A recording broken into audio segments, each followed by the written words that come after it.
بسم اللہ الرحمن الرحیم۔ السلام علیکم سیکنڈ ایئر۔ آج ہم حصہ غزل کی آخری غزل پڑھ رہے ہیں جس کے شاعر ہیں تابش دہلوی۔ تابش دہلوی کا اصل نام محمود الحسن اور تابش جو ہے وہ ان کا تخلص تھا۔ 9 نومبر 1911 کو وہ دہلی میں پیدا ہوئے اور 23 ستمبر 2004 کو کراچی میں فوت ہوئے۔ انہیں حکومت پاکستان کی طرف سے نشان پاکستان تمغہ جو ہے وہ عطا کیا گیا۔ پہلا شعر ہم دیکھتے ہیں۔ سکون درکار ہے لیکن سکون حاصل نہیں ہوتا، ذرا جو دل کو ٹھہرا دے وہ درد دل نہیں ہوتا۔ سکون سے مراد سکون،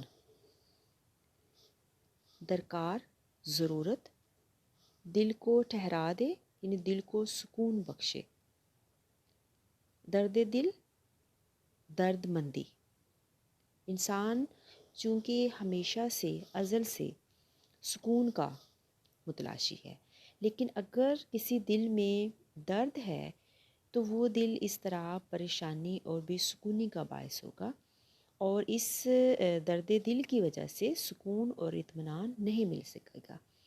مکمل سکون انسان کو اس دنیا سے چلے جانے کے بعد ملتا ہے۔ آخر اس بے چینی، اضطراب اور بے سکونی کو ختم کرنے کا کوئی نہ کوئی طریقہ تو ہو سکتا ہے۔ شاعر سوچتا ہے، اس پر غور و فکر کرتا ہے کہ آخر مختلف حیل و بہانوں سے بھی اسے سکون جو ہے اس کے دل کو کیوں نہیں مل رہا۔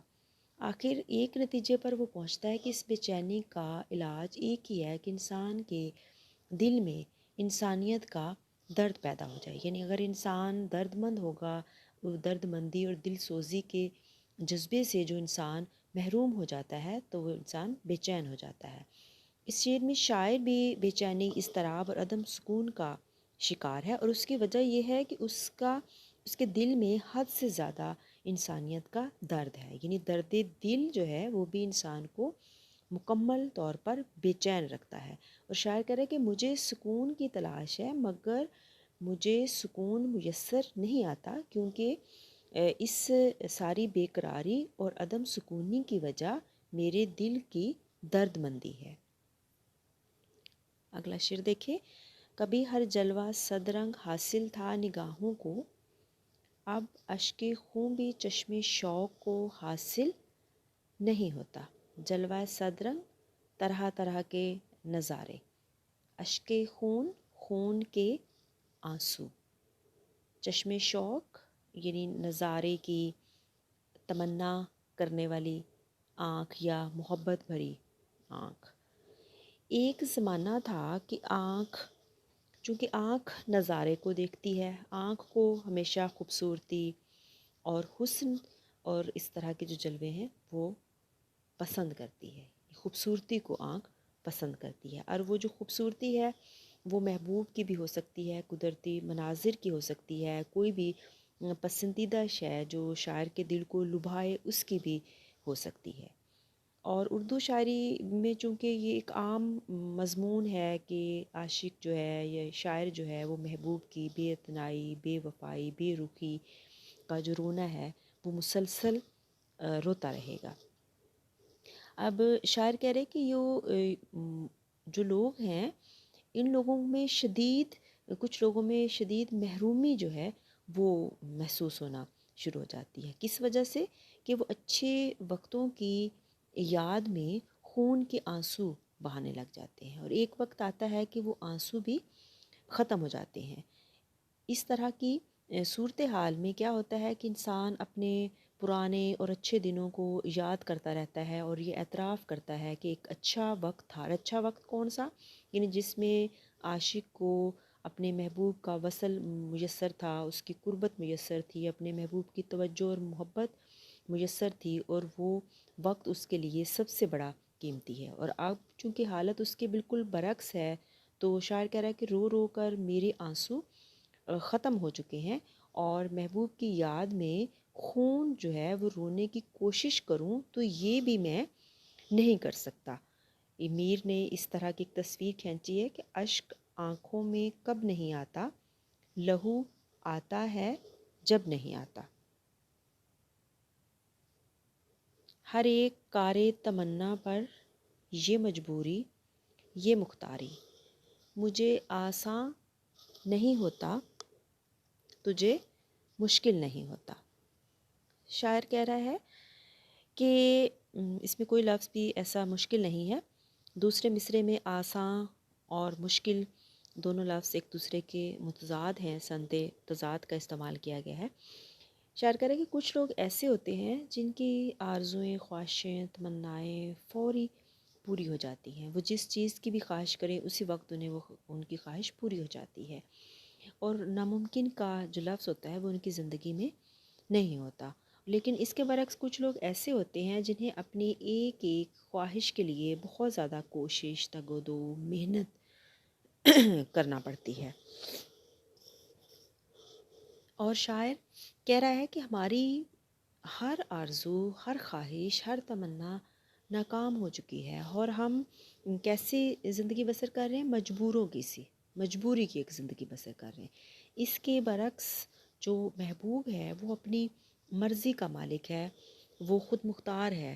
یعنی جو بات عاشق کے لیے تکلیف دہ ہے وہی بات محبوب کے لیے آسان ہے۔ عاشق اپنی مشکل اور مجبوری کو آسانی میں نہیں بدل سکتا، اس کے برعکس محبوب جو ہے اس کی حیثیت خود مختار ہے، اور اس کو کوئی مشکل جو ہے وہ درپیش نہیں ہوتی۔ یعنی زندگی جو ہے وہ اسی تضاد کا نام ہے کہ ایک چیز کسی کے لیے آسان ہے اور دوسرے کے لیے وہی چیز جو ہے وہ مشکل ہے۔ اگلا شعر دیکھیں، ہمیں ہنگامہ آرا تھے مگر ہم جب سے ڈوبے ہیں، کہیں طوفان نہیں اٹھتا، کہیں ساحل نہیں ہوتا۔ اللہ نے ہر انسان کو دوسرے سے مختلف صفات سے نوازا۔ کچھ لوگ ایسے ہوتے ہیں جو رونق محفل ہوتے ہیں، دنیا کے کام جو ہیں وہ کسی کے ہونے یا نہ ہونے پر منحصر نہیں ہوتے، مگر ایسے لوگ جو رونق محفل ہوتے ہیں، ایسے لوگوں کی کمی کا احساس کچھ عرصہ تک تو ضرور ہوتا ہے۔ زندگی میں حرکت، شور و غل اور رونق اور چہل پہل جو ہے وہ انہی لوگوں کی وجہ سے آتی ہے۔ ہمارے بعد کہاں یہ وفا کے ہنگامے، کہاں سے ہمارا جواب لائے گا۔ شاعر کا خیال ہے کہ میدان عشق میں سارے ہنگامے اور ساری جو رونقیں ہیں وہ ہماری وجہ سے تھی۔ بحر عشق میں جو طوفان اٹھتے تھے وہ بھی ہماری وجہ سے تھے، مگر اب اس میدان میں ہمارے بعد سب کچھ بدل گیا ہے۔ نہ وہ عشق میں رہیں گرمیاں، نہ وہ حسن میں رہیں شوخیاں۔ گویا ہمارے بعد باب عشق جو ہے وہ بند ہو چکا ہے، نہ جفائیں ہیں، نہ کامیابی کی کوئی تمنا ہے، سب کچھ جو ہے وہ افسانہ ہو چکا ہے۔ اس شعر میں شاعر نے شاعرانہ تعلی کا استعمال کیا ہے۔ شعری روایت کے مطابق شاعر اپنی ذات کے حوالے سے کوئی بہت بڑا دعویٰ کرے اور حقیقی زندگی میں ایسا نہ ہو، اسے شاعرانہ تعلی کہا جاتا ہے۔ اگلا شعر ہے، تماشا سوز ہے ہر جلوہ انداز یکتائی، تمہیں تم ہو کوئی پردہ بھی اب حائل نہیں۔ تماشا کہتے دیکھنا، سوز جلانا، یکتائی ایک ہونا، حائل یعنی درمیان میں مخل ہونا یا رکاوٹ کوئی پیدا کرنا۔ اس شعر میں شاعر نے عشق حقیقی کا تصور پیش کیا ہے۔ اللہ تعالیٰ کی ذات واحد ہے، اس کا کوئی شریک نہیں۔ تجھی کو جو یہاں جلوہ فرما نہ دیکھا، برابر ہے دنیا کو دیکھا نہ دیکھا۔ کائنات کی ہر چیز، ہر ذرے، ہر شے میں وہ ذات موجود ہے، اگرچہ وہ ہر کسی کو دکھائی نہیں دیتا، مگر بینا لوگ اپنے اندر کی آنکھ سے اس ذات کے ہر جلوے کو دیکھ سکتے ہیں۔ میر درد کہتے ہیں کہ وقت مرگ ہی انسان کو احساس ہوتا ہے کہ جو دوسرے نظارے ہیں وہ خواب اور افسانے ہیں، اصل جلوہ جو ہے وہ اللہ تعالیٰ کے ایک ہونے کا ہے، اس کی یکتائی کا ہے۔ یعنی جو سچا عاشق ہوتا ہے اس کو ہر جگہ اپنے محبوب حقیقی کے ہی جلوے نظر آتے ہیں، اس کے اور اس کے محبوب حقیقی کے درمیان کوئی پردہ حائل نہیں ہوتا، اور یہ مقام جو ہے یہ ہر کسی کی کو نصیب نہیں ہوتا۔ رہا ایک ایک قدم پر پاسے آداب طلب، ورنہ وہاں ہم تھے جہاں تیرا پانا مشکل نہیں ہوتا۔ عاشق کی طلب جو ہے وہ اگر سچی ہو، اس میں خلوص ہو، صداقت ہو، تو وہ اپنی اس خواہش کے حصول میں اپنی جان گنوا دیتا ہے۔ لیکن اس کام کے لیے، اپنے مقصد کے حصول کے لیے انسان کو بڑی ہمت، تحمل اور برداشت کی ضرورت ہوتی ہے۔ ہر انسان کے پیش نظر مختلف مقاصد ہوتے ہیں، مختلف منزلیں ہوتی ہیں جن تک وہ پہنچنے کے لیے تگ و دو کرتا ہے، کوئی بھی جو ہے وہ اس کا مقصد ہو سکتا ہے۔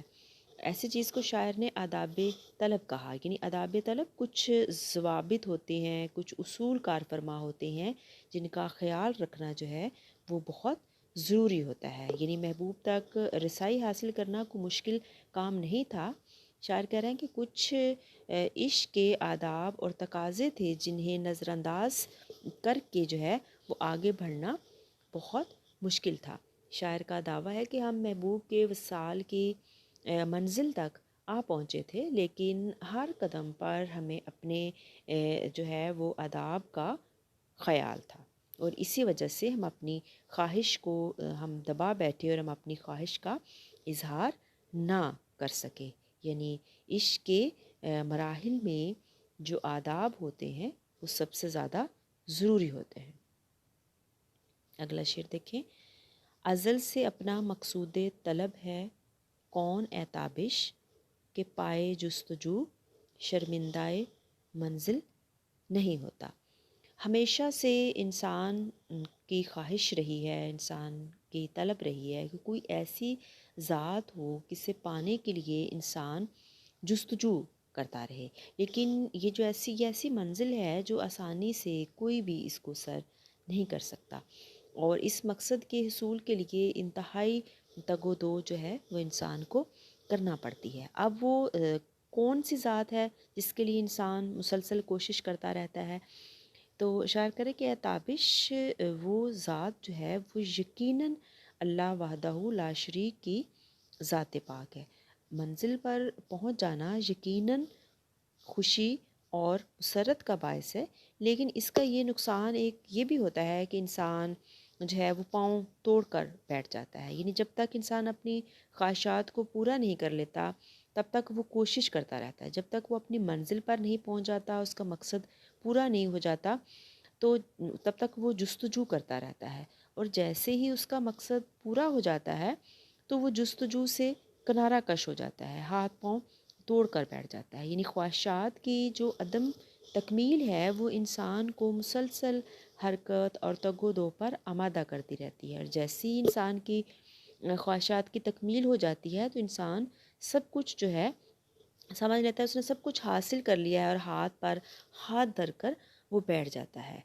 یعنی اشارہ کر رہا ہے کہ ایسا ہے جیسے منزل سے دل نواز ہے منزل کی جستجو، یعنی محبوب کو پا لینے کی خواہش جو ہے وہ تیز سے تیز تر تب تک ہوتی ہے جب تک ہم محبوب کا وصل حاصل نہیں کرتے، اور یہ صورتحال زیادہ جو ہے وہ لطف انگیز ہوتی ہے۔ جیسے ہی انسان اپنی خواہش کو پا لیتا ہے پھر وہ چیز، وہ جستجو جو ہے وہ اس کے لیے ہمیشہ باقی نہیں رہتی۔ اللہ حافظ۔